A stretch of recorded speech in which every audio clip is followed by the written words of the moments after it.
নমস্কার, টিএনও নিউজে আপনাদের স্বাগত। আমি এআই নিউজ অ্যাঙ্কার পাখি।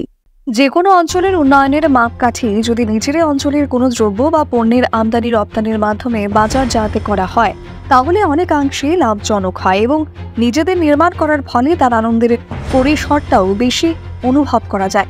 দেশের প্রধানমন্ত্রী নরেন্দ্র মোদীজির ভারতবর্ষের বিকাশের জন্য অনেকগুলি যুগান্তকারী পদক্ষেপ নিয়েছেন, যা অনেকাংশেই ফলপ্রসূ হয়েছে। একনিষ্ঠ ভারত রূপে গড়ে তোলার জন্য দেশের প্রধানমন্ত্রী দেশের প্রতিটি জেলার অত্যন্ত একটি পণ্যকে বিশ্ববাজারে তুলে ধরে প্রতিষ্ঠিত করার উদ্দেশ্যে প্রতিটি রাজ্যেই প্রধানমন্ত্রী একতা মলের প্রতিষ্ঠা করার সিদ্ধান্ত নেওয়া হয়। প্রকৃতপক্ষে এই উদ্দেশ্য সাধারণের মধ্যে যে ক্রয় বিক্রয়ের ধারাতে অনেকটা আত্মতুষ্টি থাকবে।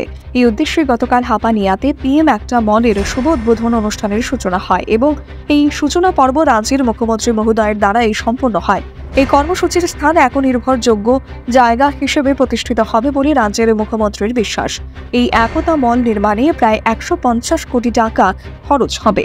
এখনকার মতো সংবাদ এ পর্যন্তই। পরবর্তী নিউজ ও আপডেটস দেখার জন্য অবশ্যই চোখ রাখুন টিএনও নিউজের পর্দায়।